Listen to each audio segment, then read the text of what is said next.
ప్రభునందు ప్రియ దేవుని చిన్నంగమ, ప్రతి ఉదయం దేవునితోని ఆధ్యాత్మిక కార్యక్రమానికి మిమ్మలను ప్రేమతో ఆహ్వానిస్తూ ఉన్నాను. ఈరోజు మన వాక్య ధ్యానాంశముగా సామెతల గ్రంథము 1వ అధ్యాయం 5వ వచనాన్ని చదువుకొని ధ్యానం చేసుకుందాం. జ్ఞానము గలవాడు విని పాండిత్యము వృద్ధి చేసుకొనును, వివేకము గలవాడు ఆలకించి నీతి సూత్రములను సంపాదించుకొనును. ఆమేన్. ప్రభునందు ప్రియ దేవుని చిన్నంగమ, చదవబడిన లేఖనము నిమిత్తమే ప్రార్థన చేద్దాం. సకల ఆశీర్వాదములకు కారణభూతుడైన తండ్రి, మా మంచి దేవ, గొప్ప దేవ, మీ ఘనమైన ఉన్నతమైన నామానికి స్తోత్రాలయ. ఏ మంచి లేని మా జీవితంలో మరొక నూతన దినాన్ని దయచేసినందుకే స్తోత్రాలు తండ్రి. ఈరోజు మేము ధ్యానం చేయడం కొరకు చదువుకున్న ఈ లేఖన భాగాన్ని మా కొరకు దీవించండి.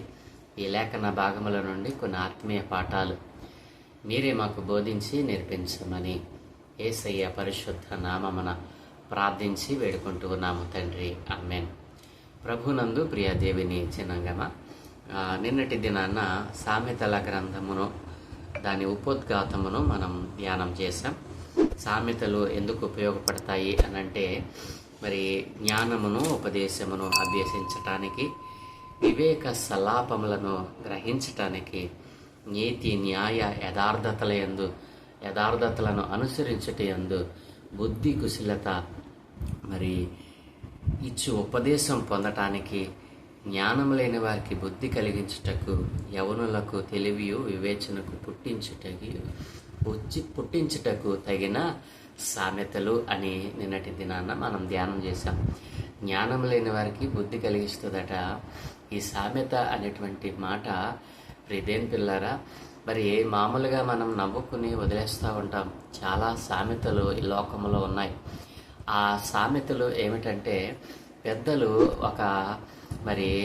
ఒక విషయాన్ని తెలియచేయటానికి సామెతల రూపంలో, మరి ఒక విషయాన్ని బోధ చేయటానికి, విశదపరచడానికి, ఒక విషయాన్ని ప్రజలకు ఈజీగా మరి అర్థమయ్యే రీతిలో దానిని గ్రహించటానికి సామెత రూపంలో మరి చాలా మాటలు వారు ప్రయోగించి పలికేవారు. అట్టి మాట కొంతమందికి జ్ఞానాన్ని, వినోదాన్ని పంచిపెడుతూ ఉంది. ఇప్పటికీ కూడా చాలా సామెతలు మరి మన వినికిడిలో చాలా వింటూ ఉంటాం. ప్రియదేని పిల్లరా, ఆ సామెత అనేటువంటి ఆ సామెతగా చెప్పబడినటువంటి ఆ మాటలో, ఆ పదములో లేదా ఆ అక్షరములలో ఉన్నటువంటి జ్ఞానం కొద్దిసేపు మాత్రమే వారి మధ్య పనిచేస్తుంది. కానీ బైబిల్ గ్రంథంలో మరి రాజైన సొలొమోను రాజు చేత దేవుడు లిఖితం చేయించినటువంటి ఈ సామెతలు మన జీవితానికి ఎలాంటివో తెలుసా? కొద్దిసేపు నవ్వుకోవడానికో, మరి కొద్ది రోజులు జ్ఞాపకం ఉంచుకుని వదిలేసేటట్లుగా ఈ సామెతలు రాయబడలేదు. ఇది పరిశుద్ధాత్మ చేత, పరిశుద్ధ ఆత్మావేశముతో రాయబడినటువంటి మరి సామెత.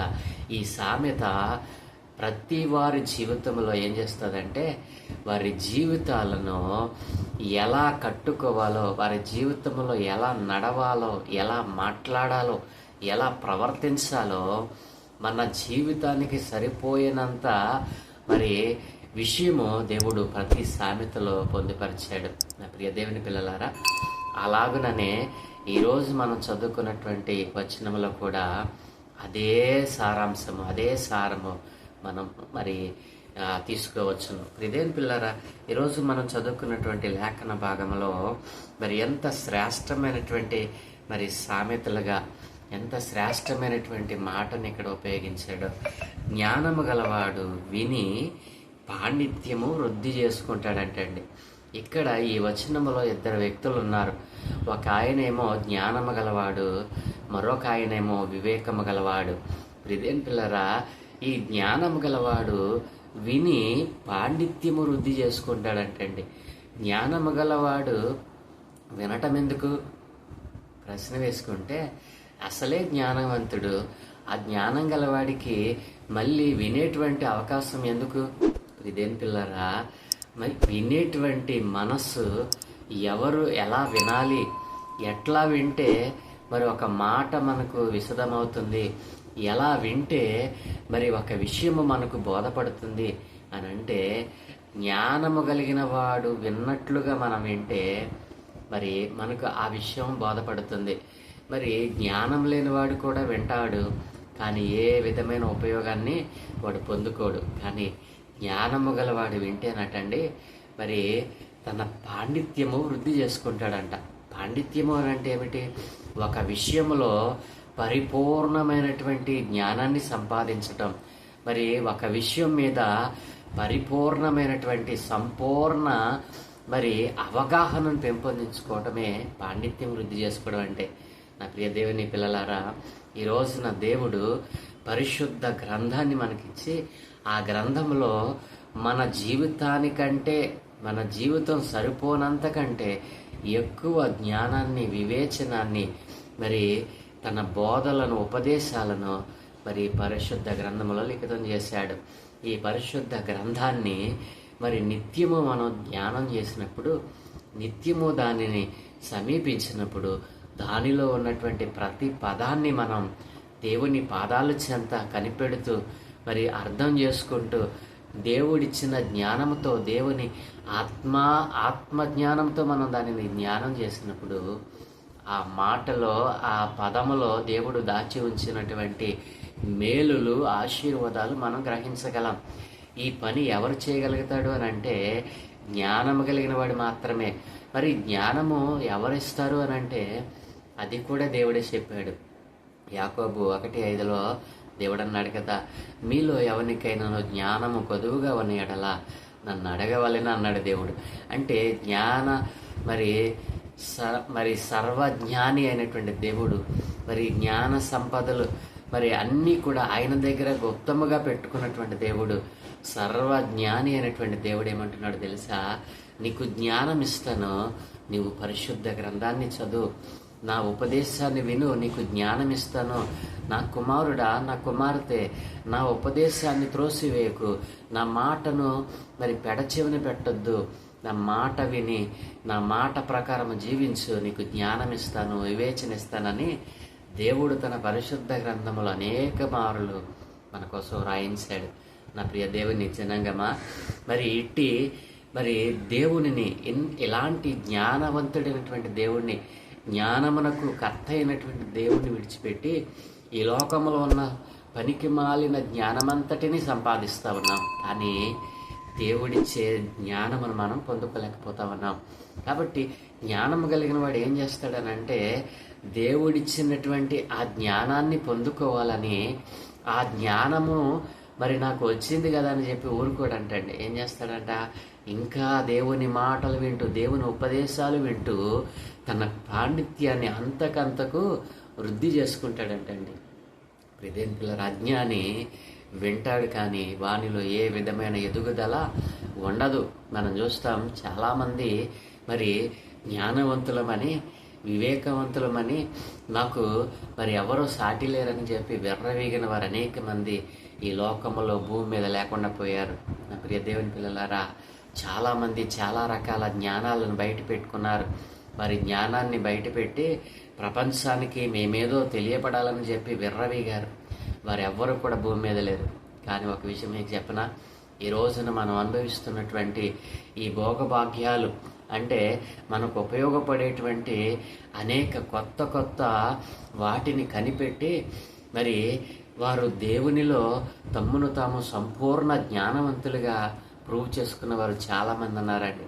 ఉదాహరణకు మనం చూస్తే, మనం వాడేటువంటి ఈ లైటు, ఈ కరెంటు బల్బును కనుగొన్న వ్యక్తి, మరి ఈ యొక్క మనం వాడేటువంటి ఈ లోకంలో మనకు ఉపయోగకరంగా ఉపయోగపడుతున్న ప్రతి వస్తువు కూడా దేవుని దగ్గర జ్ఞానం పొందుకొని మరి ఆ రోజున మన కోసము, ప్రజల కోసము దేవుడే వారిని ఒక పనిముట్టుగా వాడుకొని ఇన్వెన్షన్ చేసినటువంటి ఎంతమందో గొప్ప శాస్త్రజ్ఞులు ఈ రోజున జ్ఞానమును విని, ఈ బైబుల్ గ్రంథంలో ఉన్నటువంటి జ్ఞానాన్ని వినే వారు పాండిత్యమును వృద్ధి చేసుకున్నారంటే అండి. నా ప్రియ దేవుని పిల్లలారా, జ్ఞానము ఎక్కడ నుండో రాదు, అది దేవుని వద్ద నుండి బయలుదేరుతుంది. జ్ఞానము దేవుని సన్నిధిలో నుండి బయలుదేరుతుంది. అది నీవు కావాలని ఆశపడితే నీ దగ్గరికి వస్తుంది. నా ప్రియదేని పిల్లరా, ఈ లోక జ్ఞానము మనలను పాపములను నెట్టివేస్తుంది, తద్వారా మనకు మరణము సంభవిస్తుంది. జాగ్రత్త. కాబట్టి దేవుడు ఈ రోజున ఈ 5వ వచనములో మొదటి భాగం మనం చూసినట్లయితే, జ్ఞానము గలవాడు విని పాండిత్యము వృద్ధి చేసుకుంటాడు. నీ పాండిత్యము వృద్ధిలోనికి వెళ్ళాలి అని అంటే మొదట నీవు దేవుని జ్ఞానాన్ని సంపాదించుకోవాలి. ఎలా వస్తుందండి దేవుని జ్ఞానం అని ఆలోచన చేస్తే, ఇదే సామెతలు 9:9లో జ్ఞానము గల వారికి ఉపదేశం చేయగా వాడు మరింత జ్ఞానం పొందుతాడంటండి. ప్రియదేని పిల్లలారా, నీకు జ్ఞానము కావాలి అంటే నువ్వేం చేయాలి? ఉపదేశం వినాలి. ఏ ఉపదేశం వినాలి?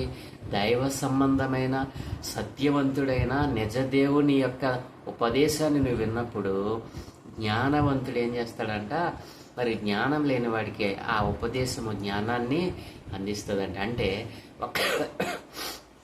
ఒక్క మాటలో చెప్పాలి అని అంటే దేవుని మాట నీకు జ్ఞానాన్ని ఇస్తుంది. అంటే ఏంటి దాని అర్థం? నీవు దేవుని మాట వింటే నీవు జ్ఞానాన్ని పొందుకుంటావు. నా ప్రియ దేవుని పిల్లరా, కాబట్టి జ్ఞానము గలవానికి ఉపదేశము చేయగా వాడు మరింత జ్ఞానాన్ని పొందుతాడంటండి. ఎంత గొప్ప మాటలు దేవుడు మనకు మరి వ్రాయించాడండి ప్రియ దేవుని పిల్లరా. కాబట్టి జ్ఞానము గలవాడు విని పాండిత్యము వృద్ధి చేసుకుంటాడంటండి. జ్ఞానము దేవుడే ఇస్తాడు. ఆ జ్ఞానం ఎలా వస్తుంది మనకనంటే దేవుని ఉపదేశము విన్నప్పుడు ఆ జ్ఞానం మనలను మరి మన దగ్గరికి వస్తుంది. ఆ జ్ఞానమే మనలను మరి గొప్పవానిగా చేస్తుంది, గొప్ప గొప్ప ఆలోచన చేసేదానిగా చేస్తుంది. 2వ భాగం మనం చూసినట్లయితే, వివేకము గలవాడు ఆలకించి నీతి సూత్రములను సంపాదించుకుంటాడంటే.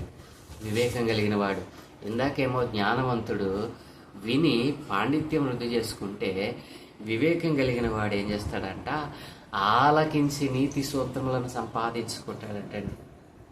ఎంత గొప్ప మాటలు ఇక్కడ మరి భక్తుని ద్వారా దేవుడు రాయించాడు. వివేకము అంటే ఏంటి? మరి ఈ లోకంలో చాలామంది చాలా విషయాలు మాట్లాడుతూ ఉంటారు. మాట్లాడేవంటి ప్రతి విషయంలో కూడా ఏదో ఒక విషయం దాగి ఉంటుంది. అట్లాంటి దానిని మరి మనకు ఉపయోగకరమైనది, మన జీవితానికి మేలుకరమైనది మనం తీసుకోవాలనంటే మనం ఏది పడితే అది వినకూడదు.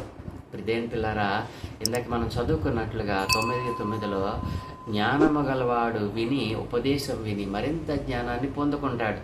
మరి ఇక్కడ లోక సంబంధమైన విషయాలు ఎవడైనా మాట్లాడుతూ ఉంటే, లేదా ఆత్మ సంబంధమైన విషయాలు ఎవడైనా మాట్లాడుతూ ఉంటే వాటిలో అన్నీ కూడా తీసుకోదగినవే అవుతాయా? కావు. కాబట్టి వివేకం కలిగిన వాడు ఏం చేస్తాడంటే లోక సంబంధమైనవి వింటాడు, ఆత్మ సంబంధమైనవి కూడా వింటాడు. అయితే ప్రియదేని పిల్లారా, వివేకం గలవాడు చేసే పని ఏంటో తెలుసా? అందులో నీతి అయినటువంటి వాటిని మాత్రమే, నీతి కలిగిన మాటలను మాత్రమే వాడు తీసుకోగలుగుతాడు.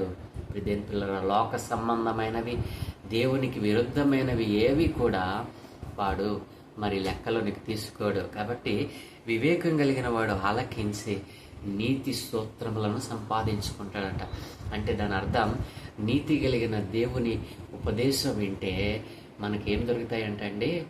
సూత్రాలు. అంటే మనం ఈ లోకంలో ఎలా జీవించాలి, దేవుడు ఎలా జీవించమన్నాడు, మనం ఎలా జీవిస్తూ ఉన్నాం, ఇట్లాంటి అవగాహన వివేకం కలిగిన వాడు మరి విని నీతి సూత్రాలను సంపాదించుకుంటాడంటండి. నా ప్రియ దేవుని పిల్లలారా, ఈ రోజున దేవుని యొక్క ఉన్నతమైన పిలుపులోనికి మనం ప్రత్యేకించబడ్డాం, రక్షింపబడ్డాం. ఈరోజు రక్షింపబడిన మనము ఎలా ప్రవర్తిస్తూ ఉన్నాం? జ్ఞానము గలవానిగా ఉన్నామా? వివేకము కలిగిన వానిగా ఉన్నామా? ఒకవేళ జ్ఞానము గలవానిగా అంటే మనం ఏం చేయాలి? ఆ జ్ఞానాన్ని మరింత మనం పెంపొందించుకోవాలి. దినదినము మనము దేవుని వాక్య జ్ఞానములో మనం వృద్ధిలోనికి వెళ్ళాలి. అలాగుననే ఏది పడితే అది వినకుండా వివేకముతో నీతి సంబంధమైనటువంటి క్రియలను, నీతి సంబంధమైనటువంటి విషయాలను మనం వింటూ దానిని అనుసరిస్తూ నీతి సంబంధమైనటువంటి విషయాలలో ప్రభువులో మనం ఎదుగుతూ ముందుకు కొనసాగాలి. వివేకం కలిగిన వాడు ఆ పని చేస్తాడు. కాబట్టి నువ్వు ఎలా ఉన్నావు, ప్రభువులో ఎలా ఎదుగుతూ ఉన్నావు, మరి ప్రభు యొక్క ఉపదేశాన్ని వినేవానిగా ఉన్నావా? మరి నీతి సూత్రాలు అనేకములు దేవుడు మనకు అనుగ్రహించాడు. దేని పిల్లరా, ఇదే 9:9 సామెతల్లో రాయబడింది ఏంటంటే, మరి నీతి గలవానికి బోధ చేయగా వాడు జ్ఞానాభివృద్ధి పొందుతాడంటండి. నీతిని సంపాదించుకోవాలి. వివేకం కలిగిన వాడు ఏం చేస్తాడు తెలుసా? నీతిని సంపాదించుకోవటానికి నిత్యము ప్రయత్నం చేస్తాడు. కాబట్టి ఆ నీతి కలిగిన వానికి బోధ చేస్తే వాడు జ్ఞానాభివృద్ధి పొందుతాడంటండి. ఎంత గొప్ప విషయాలు మరి దేవుడు మన కొరకు దాచి ఉంచాడు. ఈ ఉదయకాలమున నా ప్రియ యవన బిడ్డ, యవన సహోదరుడా, సహోదరి, నా ప్రియ తల్లిదండ్రులారా, నా ప్రియ స్నేహితులారా, మీరు ఎలా దేవునిలో ఎదుగుతూ ఉన్నారు? జ్ఞానం గలవానిగా ఉన్నారా? వివేకం కలిగిన వానిగా నీతిని సంపాదించుకోవాలని ప్రయత్నం చేస్తూ ఉన్నారా? జ్ఞానం కలిగిన వాడు మరింత ఉపదేశాన్ని విని జ్ఞానాభివృద్ధి పొందుతూ ఉంటే, ఈ రోజున ఎన్ని ఉపదేశాలు విన్నావో, ఎన్ని నీతి కలిగిన మాటలను విన్నావో, నీ జీవితాన్ని కట్టుకున్నావా? ప్రభువుకు ఉపయోగపడే పాత్రగా ఉన్నావా? నీ జీవితం ఎలా ఉంది? ఈరోజు ఈ 5వ వచనంలో నుండి దేవుడు నీతో మాట్లాడుతూ ఉన్నాడు. ఉపదేశం విను, వివేకముతో ఏది పడితే అది వినకుండా నీతి సంబంధమైనటువంటి మాటలనే వింటూ నీ జీవితాన్ని వృద్ధిలోనికి తీసుకుని వెళ్ళు. దేవుడు సహాయం చేస్తాడు. నీవుగా దేవునికి మరి సమీపముగా వెళ్తావు. తద్వారా ఆశీర్వాదాలు పొందుకుంటావు. మరి ఏ రీతిగా జీవించాలని ఆశపడతా ఉన్నావు? మరి జ్ఞానము గలవానిగా విని పాండిత్యం వృద్ధి చేసుకుంటావా? వివేకము గలవాడు విని మరి నీతి సూత్రాలు సంపాదించుకునేవానిగా ఉంటావా? లేదా లోకంతో కలిసిపోయి మరి వ్యర్థమైన జ్ఞానాన్ని సంపాదించుకొని వ్యర్థమైన మాటలను విని మరి లోకములో నుండి మరి పరిశుద్ధమైనటువంటి మార్గముల నుండి తప్పిపోతావా? ఏది నీ నిర్ణయము? నీవే మరి ప్రభు పాదాల చెంత వేడుకొని ప్రభు పాదాల చెంత నిన్ను నీవు సరిచేసుకో. దేవుడి మాటలను మనం వెనుకడిలో దీవించునుగాక. ఆమేన్. దయగలిగిన తండ్రి, కృపగలిగిన దేవ, నీ ఘనమైన ఉన్నతమైన మనకి స్తోత్రాలయ. అయినా సామెతల గ్రంథములో నుండి 5వ మొదటి అధ్యాయం 5వ వచనములో మీరు తెలియచేసినటువంటి అయ్యా ఈ శ్రేష్టమైన మాటలను బట్టి మీకు వందనాలు. అవునయ్యా, జ్ఞానము గలవాడు విని పాండిత్యమును వృద్ధి చేసుకుంటాడు అని, వివేకము గలవాడు విని నీతి సూత్రములను సంపాదించుకుంటాడు అని నీ వాక్యముల నుండి అయ్యా నీ పిల్లలతో మాట్లాడావు. అవునయ్యా, ఇదిగో ఎవరైతే నీ ఉపదేశము విని నీ జ్ఞానము కావాలని ఆశపడతా ఉన్నారో, ఎవరైతేనైనా మీరు చెప్పే నీతి సంబంధమైనటువంటి మాటలను విని మరింత జ్ఞానాభివృద్ధిలోనికి వెళ్ళాలని ఆశపడతా ఉన్నారు. అటు యవన బిడ్డలను ఒకసారి దర్శించండి నాయన.